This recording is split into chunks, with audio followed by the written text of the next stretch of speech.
नमस्कार मित्रों, कथा कथन में आपका स्वागत है। आज सुनिए डॉक्टर शरद सिंह की लिखी हुई कहानी चल चकवा वा देश को जहाँ रैन नहीं होए। आधुनिक हिंदी कथा लेखन के क्षेत्र में डॉक्टर शरद सिंह का एक महत्वपूर्ण स्थान है। अपनी रचनाओं द्वारा आधुनिक हिंदी साहित्य में अपनी एक अलग पहचान उन्होंने बनाई है। प्रस्तुत है कहानी मेरी ज़ुबानी। मैं हूँ सीमा सिंह। पल भर में समय कैसे मुंह फेरता है, ये सुखबाई से बेहतर भला कौन समझ सकता है। लगने को तो यूँ लगता है मानो कल की ही बात हो, मगर गिनती करने बैठो तो पूरे 12 बरस गुजर चुके हैं तब से अब तक। वो बूढ़ा साधु जो पीपल के पेड़ के नीचे बैठकर सुबह से कबीरहा गाया करता है, उसका स्वर भी अब थक चला है। वो भूल जाता है गाते गाते और न जाने क्या बड़बड़ाने लगता है। कीरत को लगता है कि सुखबाई सब कुछ भूल गई है। कीरत शायद समझता नहीं कि सुखबाई को उस मनहूस घड़ी का एक एक क्षण अच्छी तरह से याद है। वो तो 12 बरस की एक एक घड़ी को भी नहीं भूली है। कबीरहा साधु की जिस आवाज़ पर उसने ब्याह कर आने के बाद ध्यान नहीं दिया था, कीरत के जाने के बाद सुखबाई ने कितने ध्यान से सुना है। उसके एक एक शब्द को ये वही जानती है। जो कहना सो कह दिया, अब कुछ कहा न जाए, एक रहा दूजा गया, दरिया लहर समाए। कैसे हुलस के सोचा करती थी वो कि जिस दिन कीरत घर लौट कर आएगा उस दिन वो देवी मैया के मंदिर में जाकर प्रसाद चढ़ाएगी, कीरत के मन का खाना पकाएगी और अपने हाथों से उसे खिलाएगी। कीरत से बिछोह के पूरे 12 बरस वो 12 पलों में मिटा देगी। वे दिन एक बार फिर लौट आएंगे जो मूरत सूरत और दोनों बेटियों के पैदा होने के समय से भी पहले थे। सुखबाई को पहला झटका उस दिन लगा था जिस दिन कीरत पहली बार जेल से घर आया था। दद्दा के क्रियाकर्म के लिए कीरत को पैरोल पर छोड़ा गया था। दद्दा कहाँ चले गए तुम, हाय रे। कीरत का ये बिलखना सुनकर सुखबाई को याद आया था कि उसने भी इसी तरह विलापा था। मन ही मन सही कि हाय दद्दा, तुम उस दिन यहाँ क्यों नहीं थे। काश उस दिन दद्दा रिश्तेदारी में दूसरे गांव न गए होते तो शायद वह अनहोनी होने से बच गई रहती। सुखबाई तो दद्दा के अनुपस्थित के बारे में कोई टिप्पणी नहीं कर पाई थी, लेकिन खूब कोसा था दद्दा ने सुखबाई को। सुखबाई की ननद ने तो सुखबाई को डायन तक की उपाधि दे डाली थी जो उसके भाई को खा गई थी। सबने अपने अपने ढंग से अपने मन की भड़ास निकाली थी, लेकिन उस समय किसी ने भी ये नहीं सोचा कि अब सुखबाई का जीवन कैसे कटेगा। एक तो 4 बच्चों की जिम्मेदारी और उस पर भरी जवानी। ये जवानी ही तो उसका दुश्मन बन गई थी। जिस दिन फुग्गन ने उसे पहली बार बिना घूंघट के देखा था, बस तभी से उसकी लार टपकने लगी थी। औरत को मर्द की नीयत पहचानते देर नहीं लगती है। ये बात और है कि किसी मजबूरी के चलते वो सब कुछ अनदेखा कर दे। सुखबाई ने भी पहले पहल अनदेखा ही किया। कीरत ने उसे बताया था कि फुग्गन रसूख वाला व्यक्ति है और जब तब कीरत की मदद कर दिया करता है, पैसों के मामले में भी और धाक जमाने के मामले में भी। सुखबाई नहीं चाहती थी कि उसकी वजह से कीरत और फुग्गन के बीच कोई खाई पड़े। सुखबाई की इस सोच को स्वीकृति समझकर फुग्गन ने अपनी क्रियाशीलता बढ़ा दी। वो हर दूसरे तीसरे दिन घर आने लगा। कभी एक गिलास पानी का बहाना तो कभी चाय का बहाना, तो कभी नन्ही भारती को उसकी गोद से अपनी गोद में लेने का बहाना। बस वो सुखबाई को छूने का कोई ना कोई बहाना खोज निकालता। सुखबाई को बड़ी घबराहट होती। अवसर मिलते ही फुग्गन छिछोरे हंसी मजाक करने से नहीं चूकता। कहने को रिश्ता देवर भाभी का बना रखा था उसने। इस रिश्ते की आड़ में अपने 100 गुनाह तो उसने माफ़ करवा ही लिए थे, बस 101वें की देर थी। टालने का लाख प्रयास करने पर भी वो दिन आ ही गया जब फुग्गन 101वां गुनाह कर ही बैठा और उसके सिर फोड़ने की नौबत आ खड़ी हुई। हुआ ये कि कीरत की अनुपस्थित में फुग्गन घर आ टपका। सुनो जी, मुझे फुग्गन के रंग ढंग कुछ ठीक नहीं लगते हैं। आखिरकार एक दिन सुखबाई ने कीरत से कह ही दिया। उसे लगा कि अगर वो कीरत से नहीं कहेगी तो फुग्गन का हौसला तो बढ़ेगा ही, कीरत भी किसी दिन उसे ही दोषी ठहराएगा। मर्द की जात औरत में पहले दोष देखती है, मर्द में बाद में। लगता तो मुझे भी है। सुनो, तुम उसके सामने ना आया करो, चाय पानी लेकर भी नहीं। मुझे आवाज़ दे दिया करो, मैं रसोई में आकर ले लिया करूँगा। सोच विचार कर कीरत ने रास्ता सुझाया। उसका घर पे आना नहीं रोक सकते, मना कर दो ना उसको, सुखबाई बोली। बुरा मान जाएगा वो। रसूख वालों का बैर और प्यार दोनों बराबर होते हैं। गले मिलो तो चाटेंगे और झगड़ा करो तो बोटियां काटेंगे। ऐसे ही चलने दो अभी तो, फिर देखते हैं कि आगे क्या होता है। तुम सामने नहीं पड़ोगी तो 4 दिन में किसी और दरवाजे में झांकने लगेगा वो। कीरत की बात सुखबाई को समझ में आ गई, और ये भी कि फुग्गन से आसानी से पीछा छूटने वाला नहीं है। सुखबाई को अपने साथ साथ अपनी दोनों बेटियों के लिए भी डर सताने लगा। भारती यद्यपि गोद में थी और आरती घुटनों के बल रेंगती थी, मगर पापी फुग्गन का क्या भरोसा। एक बार उसके मायके के गांव में एक ढोंगी आया था, 2 माह उस गांव में रहा था, मगर उस दौरान उसने 3-4 बरस की 3-3 बच्चियों की ज़िंदगी बर्बाद कर डाली थी। वो तो गनीमत है कि उसका भेद खुल गया और गांव वालों ने उसे मार मार कर अधमरा कर डाला, नहीं तो और पता नहीं कितनी बच्चियों की ज़िंदगी बर्बाद करता। पुलिस वालों ने भी उस अधमरे ढोंगी को खूब जुतियाया था, मगर उससे उन बच्चियों का जीवन पहले जैसा तो नहीं हो सकता था।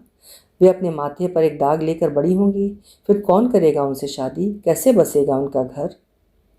सुखबाई ने फुग्गन के सामने निकलना बंद कर दिया। फुग्गन के आने की आहट पाकर वो घर में ऐसे दुबक जाती जैसे बाज के डर से गौरैया दुबक जाती है। फुग्गन से भी ये परिवर्तन छिपा नहीं रह सका। क्या बात है भौजी, आजकल दिखती नहीं है, नाराज है काम से? कौनो गुस्ताखी हो गई है काम से?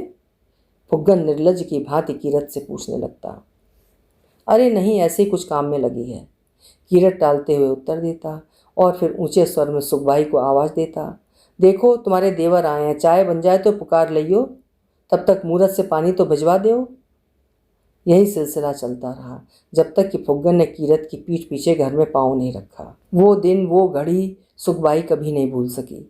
दद्दा रिश्तेदारी में गए हुए थे, मूरत और सूरत बाहर खेल रहे थे, आरती खाट पर और मालती झूले में सो रही थी। कीरत भी घर पर नहीं था। उस दिन फुग्गन ने दरवाजे की कुंडी भी नहीं खटकाई। उसे पता था कि कीरत घर पर नहीं है। लगभग सूने घर में अकेली सुखबाई, फुग्गन के लिए इससे अच्छा अवसर और भला क्या हो सकता था।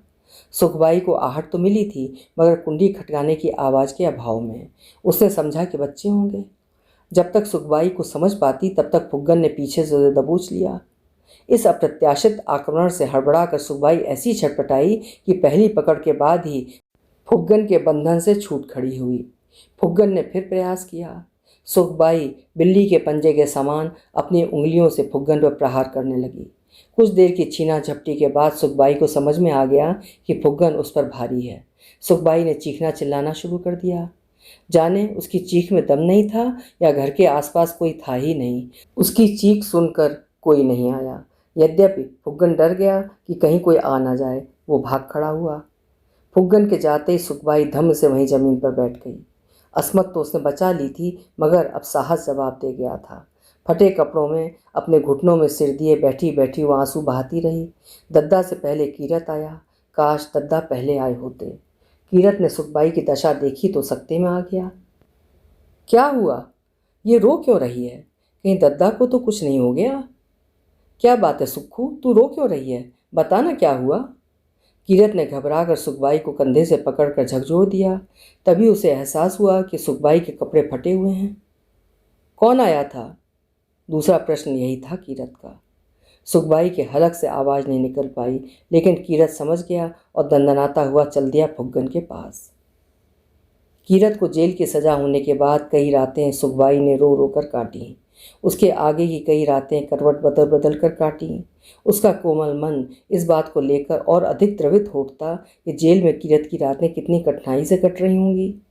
कभी कभी सुखबाई को स्वयं पर क्रोध आता कि वो उस दिन अपने आप पर नियंत्रण रख पाई होती तो कीरत को जेल न जाना पड़ता। सचमुच ये सब उसी के कारण तो हुआ। सुखबाई का मन टीसता रहता। सुखबाई की उस दिन बड़ी विचित्र मनोदशा थी जिस दिन कीरत को पहली बार पैरोल पर घर आना था। चचिया देवर कीरत को लेने गया था। आंगन में दद्दा का शव रखा हुआ था। नाते रिश्तेदार जुड़ गए थे। सभी को कीरत की प्रतीक्षा थी। दद्दा की चिता को आग कीरत को ही देनी थी। पूरे घर में रोना पीटना मचा हुआ था। सुखबाई की ननद खबर पाती अपने ससुराल से दौड़ी चली आई थी। नंदेऊ भी साथ आया था और बड़ा लड़का भी। ननद बुक्का फाड़ कर और छाती पीट पीट कर रो रही थी। माना कि बाप के मरने का दुख बेटी को होना ही था, मगर उसके रोने में दुख कम और प्रदर्शन अधिक था। वह ऐसे संवेदनशील समय में भी सुखबाई को कोसना नहीं भूली। उसने गरियाते हुए कहा था, जे ससुरी हमारी भौजी नहीं, डायन है डायन। पहले भैया को जेल भिजवा दो और अब दद्दा को खा गई, अब जुड़ा गई छाती। अब मिले है छुट्टा ऐस करबे के लाने। क्या कहती सुखबाई, खून का घूंट पीकर रह गई थी। जी में तो आया कि साफ साफ कह दे कि उसने नहीं कहा था कीरत को कि वो फुग्गन का सिर फोड़ दे, उसकी जान ले ले। लेकिन सुखबाई जानती थी कि कोई लाभ नहीं है मुंह खोलने से, सब उसे ही कोसेंगे, जलील करेंगे। जब से कीरत जेल गया था तब से उसे धिक्कार और प्रताड़ना के अलावा मिला ही क्या था। गांव रिश्तेदारी में सब उसे हत्यारे की बीवी कहते हैं, कभी प्रत्यक्ष में तो कभी परोक्ष में। वो मूड औंधाए जिंदगी काट रही है, और करे भी तो क्या। आवेश पल भर का और सजा जिंदगी भर की। सोना सज्जन साधुजन टूट जुड़े 100 बार, दुर्जन कुंभ कुंभार के एके धका दरार। कीरत ने घर में पांव रखा तो सुखबाई का कलेजा मुंह को आ गया। पहले से आधा शरीर रह गया था कीरत का, चेहरे पर दाढ़ी बढ़ी हुई थी, जिसके कारण उसे देखकर ऐसा लग रहा था मानो जेल से नहीं बल्कि किसी लंबी बीमारी के बाद अस्पताल से छूटकर आ रहा हो। घर का माहौल ऐसा था कि सुखबाई और कीरत की आपस में नज़र भी न मिल पाई। कीरत ने जैसे ही दद्दा के शव को देखा तो बिलखता हुआ शव से लिपट गया। दद्दा कहाँ चले गए तुम, हाय रे, विलाप कर उठा था कीरत। सुखबाई से कीरत का बिलखना देखा नहीं गया। उसने कीरत को कभी रोते हुए नहीं देखा था। कीरत का विलाप सुनकर सुखबाई को चक्कर आ गया और वो गश खाकर गिर पड़ी। जब उसे होश आया तो उसने खुद को औरतों के बीच एक कमरे में पाया। होश आते ही उसके मन में जो पहली बात कौंधी वो थी कि कीरत कहाँ गया। वो हड़बड़ा कर उठी और आंगन की ओर लपकी। एक औरत ने उसे थाम लिया और धीरज बंधाने लगी। दद्दा कहाँ गए, उसने कीरत को न पूछकर दद्दा के बारे में पूछा। ये उसका सहज संकोच था, कोई सोचा समझा प्रश्न नहीं था। ठठरी उठ गई बिन्ना, अब दद्दा कभू ना आए हैं, एक बूढ़ी औरत ने कहा। दद्दा की अर्थी ले जाई जा चुकी थी, कीरत भी साथ में चला गया था। आग भी तो उसी को देना था, वो भला कैसे रुकता। कीरत को पैरोल पर 3 दिन के लिए छोड़ा गया था। दद्दा की 13वीं के लिए आ पाएगा या नहीं ये निश्चित नहीं था। सुखबाई के मन में बस एक ही चाह कुलबुला रही थी कि कम से कम 2 पल के लिए ही सही कीरत उसके पास आ जाए, वो कीरत को जी भर देख ले। मगर उसे भय था कि उसकी ये चाह पूरी नहीं हो पाएगी। शोक वाला घर था, रिश्तेदारों की भरमार थी, दुख का वातावरण था, कीरत को ढांढस बंधाने वालों का तांता लगा हुआ था। वैसे सच्चाई तो ये थी कि ढांढस बंधाने से कहीं अधिक उत्सुकता थी कीरत के रूप में सजा काट रहे हत्यारे को निकट से देखने की। रात को सुखबाई अपने कमरे में आ गई थी। बच्चे सो चुके थे। सुखबाई ठंडी दीवार से पीठ सटाकर घुटने पर सिर रखकर बैठ गई थी। उसके मन में कीरत का चेहरा उमड़ घुमड़ रहा था। बैठे बैठे सोचते सोचते जाने कब नींद लग गई। जब किसी ने अपने मजबूत पंजे में उसकी बाँह दबोची तब वो अचकचाकर जाग गई। सामने कीरत था। अपने सामने कीरत को पाकर उसे खुश होना चाहिए था, किंतु पहली बार उसके मन में सिहरन दौड़ गई। उसे लगा मानो उसके सामने कीरत ना हो बल्कि कोई अपरिचित चेहरा हो, मर चुके फुग्गन का या फिर उसे मारने वाले हत्यारे कीरत का। उस क्षण पहली बार सुखबाई के मस्तिष्क में यह विचार आया था कि कीरत एक इंसान की हत्या कर चुका है, वो हत्यारा है, वो किसी की भी हत्या कर सकता है। इससे आगे उसे सोचने का समय ही नहीं मिला था। कीरत ने उसे सोचने का अवसर ही नहीं दिया। फिर भी सुखबाई उस समय वहाँ होकर भी नहीं थी। उसके मानस पटल पर वे दृश्य घूमने लगे थे जो कीरत के कारावास के लिए उत्तरदायी थे। गरीबी थी मगर वो समय ऐसा बुरा नहीं था। बुरा समय शायद वहीं से शुरू हुआ जब से कीरत और फुग्गन में दोस्ती आरंभ हुई। सुखबाई की हालत देखकर कीरत आपे से बाहर हो गया और उसी समय चल पड़ा फुग्गन को खोजने। सुखबाई ने उसे रोकने का प्रयास किया था, लेकिन वो प्रयास आग में घी का काम कर गया। सुखबाई को बाद में खुद कीरत ने बताया था कि जब वो फुग्गन को ढूंढते पहुंचा तो फुग्गन अपने एक लंगोटिया के यहाँ बैठकर दारूखोरी कर रहा था। कीरत ने फुग्गन को देखा तो उसका खून खौल उठा। उसने आओ देखा ना ताओ और पास में पड़ी कुल्हाड़ी उठाकर फुग्गन के सिर पर दे मारी। उस क्षण उसने सोचा भी नहीं था कि उसके हाथों एक हत्या होने जा रही है। उसने तो यह भी नहीं देखा था कि कुल्हाड़ी की धार किधर है। संयोगवश कुल्हाड़ी उल्टी थी, मगर उल्टी कुल्हाड़ी का वार पड़ते ही फुग्गन धराशायी हो गया। उसने तत्काल दम तोड़ दिया। यद्यपि कीरत को बहुत देर बाद थाने में पता चला था कि फुग्गन ने उसी समय दम तोड़ दिया था। सुखबाई को इस घटना का पता उस समय चला जब गांव का ही एक आदमी दौड़ा दौड़ा आया और उसने हाँफते हाँफते बताया कि कीरत पुलिस चौकी में है क्योंकि उसने फुग्गन को मार डाला है। ये सुनकर सिहर गई थी सुखबाई। हे भगवान, ये क्या कर डाला कीरत ने। वो एक बार फिर थर थर काँपने लगी थी। कीरत का मुकदमा बना उधार के लेन देन के कारण हुई हत्या का। फुग्गन के पुलिस वालों के वकील ने कहा कि कीरत ने फुग्गन से बड़ी रकम उधार ली थी। जब फुग्गन ने वो रकम वापस मांगी तो कीरत ने उसकी हत्या कर दी। फुग्गन के रिश्तेदार नहीं चाहते थे कि फुग्गन की मौत के बाद उसकी बदचलनी खुलेआम चर्चा का विषय बने। इससे उनकी साहूकारी साख को धक्का लगता। कीरत ने भी सुखबाई वाले मामले को दबा रहने दिया। आखिर जोरू की इज्जत घर की इज्जत होती है। लोग तो यही मान बैठेंगे कि सुखबाई अपनी इज्जत नहीं बचा पाई। इससे बेटे बेटियों का भविष्य भी चौपट हो जाएगा। न कोई बहू देगा और न कोई बेटी लेगा। कीरत ने अदालत में सज़ा सुनाए जाने से पहले जेल में सुखबाई को समझाया था कि फुग्गन ने तुम्हारे साथ क्या किया इस पर पर्दा पड़ा रहने देना। मन न होते हुए भी सुखबाई ने कीरत की बात मान ली थी और अपना मुंह बंद रखा था। फिर भी उंगली उठाने वालों की कहीं कोई कमी होती है भला। लोगों ने यहाँ तक कह डाला कि कीरत को कर्ज न चुकाना पड़े, इसके लिए फुग्गन से सुखबाई का सौदा भी करना चाहा था, मगर फुग्गन न माना और बात बिगड़ गई। सुखबाई सब कुछ चुपचाप झेलती सहती रही। इसके अलावा उसके पास और कोई चारा भी न था। कीरत के जेल चले जाने से दद्दा टूट गए। वे बीमार रहने लगे। दद्दा ने सुखबाई से बोलना बंद कर दिया था। जो भी बात कहनी होती वे बच्चों के माध्यम से कहते। दद्दा भी सुखबाई को उस अपराध की सज़ा दे रहे थे जो उसने किया ही नहीं था, मगर दद्दा की दृष्टि में सुखबाई का औरत होना ही सबसे बड़ा अपराध था। किसी मेल मुलाकात करने वाले के घर आने पर वे सुखबाई को सुना सुना कर कहते, मर्द के लिए जोरू सबसे बड़ी अभिशाप होती है। जोरू ना होए तो मर्द को कोई कष्ट ना होए। जोरू खुद तो हरियाती है पर मर्द को सुखा सुखा कर ठूंठ कर देती है।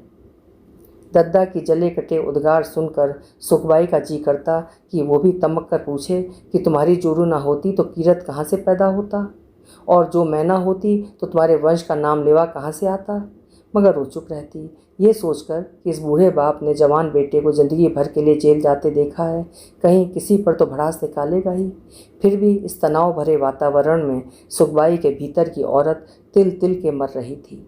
भावनाओं के स्रोत सूखते जा रहे थे और जीवन बस जीने के लिए जीना पड़ रहा था। यही गनीमत थी कि सुखबाई के एक भाई ने उसका साथ दिया और बीच बीच में आकर देखभाल करने लगा, इसलिए स्थिति दयनीय होने से बच गई। धीरे धीरे समय व्यतीत होता गया और बच्चे बड़े होते गए, लेकिन जेल से पहले पैरोल पर घर आए कीरत की छवि सुखबाई को इतनी अपरिचित लगी कि उसका मन तय ही नहीं कर पाया कि वो किस तरह अपना पत्नी धर्म निभाए। कीरत झुंझला उठा था उसकी उत्साहहीनता पर, जबकि सुखबाई ये सोचकर हतप्रभ थी कि शाम को दद्दा की चिता फूंक कर आए कीरत का मन कैसे हो रहा है कुछ भी करने का। माना कि कीरत को 2 दिन बाद वापस जेल लौट जाना था, मगर शाम को ही तो दद्दा की। वे कुल 3 रातें बड़ी कष्ट से बीती थीं। कुछ भी तो अच्छा नहीं लग रहा था सुखबाई को।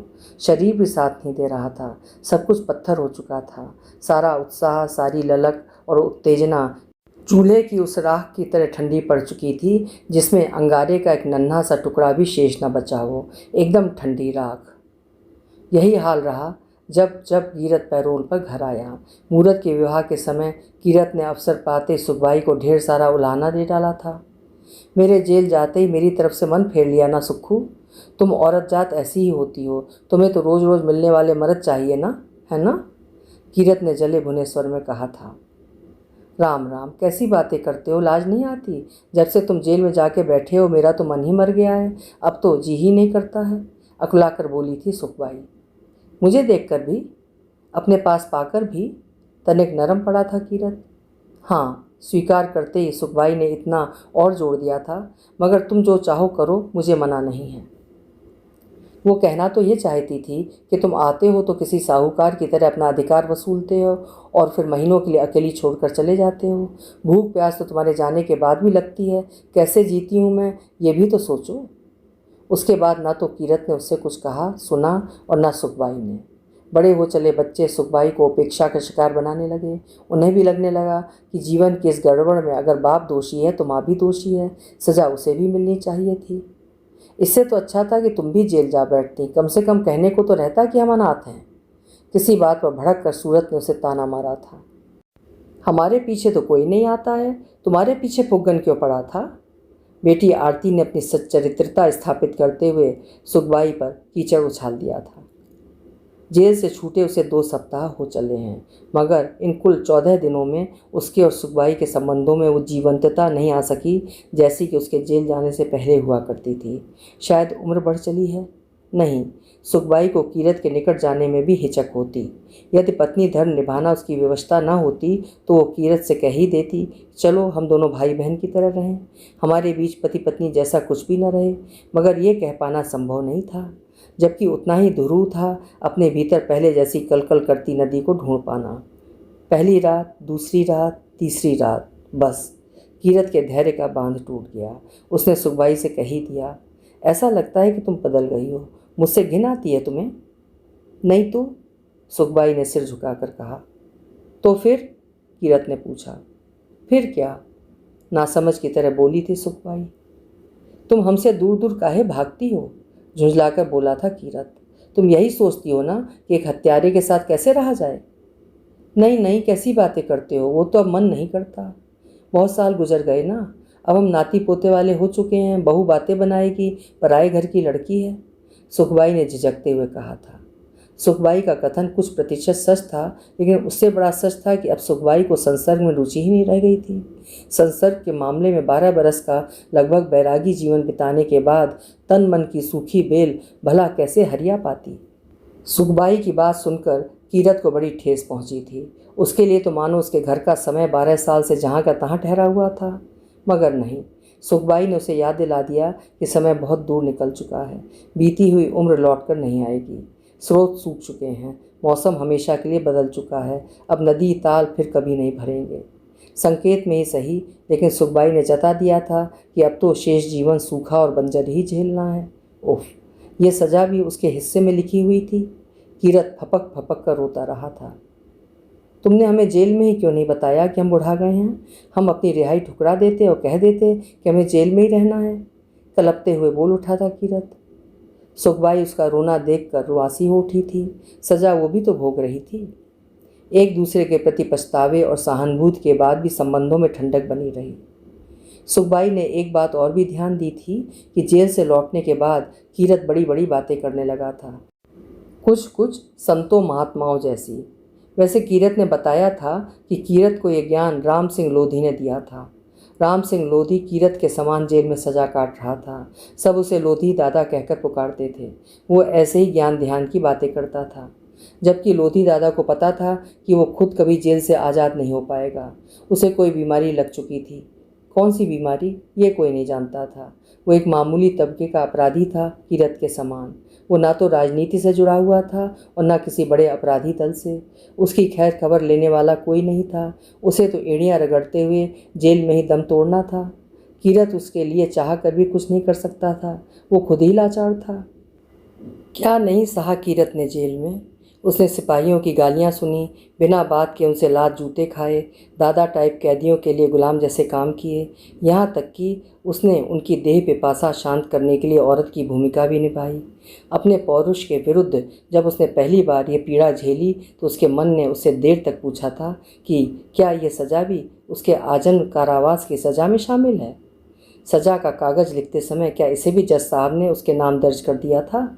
क्या उसे फुग्गन का सिर उल्टी कुल्हाड़ी से फोड़ते समय इस बात का एहसास था कि जेल में उसे क्या क्या भुगतना होगा? कदापि नहीं।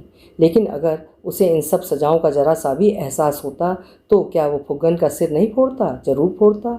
इस तरह की ढेरों बातें करता, बताता रहता कीरत। सुखबाई उसकी भोगी हुई कठिनाइयों को महसूस करने का प्रयत्न करती और सिहर सिहर जाती। कीरत और सुखबाई के भाग्य में एक सज़ा और लिखी हुई थी जिसका उन्हें अनुमान भी नहीं था। ये सज़ा सुनाई उनके अपने बेटे सूरत ने। अम्मा, बापू से कह दियो कि वे कहूँ चले जाएं, काहे से के हमारे ससुर साहब ने मूरत के लाने एक लड़की देखी है और हमारे ससुर साहब ये नहीं चाहते हैं कि ब्याह के बेला में बापू इते रहें। सूरत ने दो टूक शब्दों में सुखबाई से कह दिया था। पर बेटा, नहीं अम्मा, तुम कछु ना बोलो, हमारे ख्याल से जे ही ठीक रही है। आखिर बापू हत्या के जुर्म में जेल काट के आए हैं, सूरत ने कहा और सुखबाई को कुछ कहने बोलने का अवसर दिए बिना ही वहाँ से चला गया। सुखबाई ही जानती थी कि सूरत उसे किस मुसीबत में फंसा गया है। आखिर जिस इंसान ने उसकी असमत का मान रखने के लिए हत्या की और 12 बरस की लंबी अवधि जेल में तिल तिल कर काटी, उससे कैसे कह दे वो कि तुम फिर कहीं चले जाओ क्योंकि तुम्हारे बेटे का ब्याह होने वाला है। क्या कहें, कैसे कहें, उसकी समझ में कुछ भी नहीं आया। अतः उसने 2-3 दिन चुप रहकर व्यतीत कर दिए। इधर सूरत ने देखा तो सुखबाई पर बिगड़ उठा। उसने साफ साफ कह दिया कि वो अपने हत्यारे बाप के लिए अपने निर्दोष भाई की ज़िंदगी बर्बाद नहीं कर सकता है। इस पर सुखबाई ने वादा किया कि वो कीरत से इस बारे में बात करेगी। सूरत कह रहा था कि उसके ससुर ने मूरत के लिए लड़की देखी है। अरे वाह, ये तो अच्छी बात है, कीरत ने खुश होकर कहा।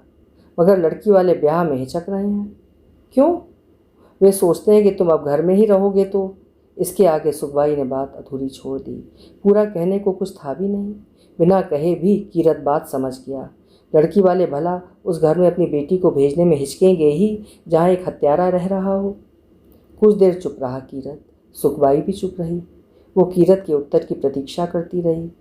कीरत ने अप्रत्याशित सा प्रश्न किया, कितने दिनों के लिए जाना होगा मुझे? तुम्हें? सुखबाई हिचकिचाई। हाँ, शादी वाले घर में औरतों के लिए काम ज़्यादा रहता है, तुम्हारा यहीं रहना ठीक होगा, कीरत ने कहा। नहीं, मेरा भी यहाँ कोई काम नहीं है, मैं तुम्हें अकेले नहीं जाने दूंगी, मैं भी तुम्हारे साथ चलूँगी, सुखबाई ने आग्रह किया। उसका ये आग्रह दिखावा नहीं था, वो कीरत का साथ देना चाहती थी। बंजर हो चुकी धरती भले ही फिर न हरियाएगी, लेकिन एक दूसरे के साथ की नमी तो उन्हें भिगोए रखेगी। आवेश में घटी एक घटना कितनी दूर तक अपना असर छोड़ती है, इसका प्रमाण सुखबाई और कीरत की ज़िंदगी के इस मोड़ पर साफ साफ देखा जा सकता था। सुखबाई और कीरत अपना अपना सामान बांधने लगे। सामान भी क्या था, 4 जोड़ी कपड़े और उनकी अपनी धार्मिक आस्था से जुड़ी कुछ वस्तुएं। कबीरहा साधु के बोल सुखबाई के होठों पर तैर गए और वो सामान बांधते हुए गुनगुनाने लगी। सांझ पड़े दिन बीत बे, चकवी दीन ही रोए, चल चकवावा देश को जहाँ रैन नहीं होए।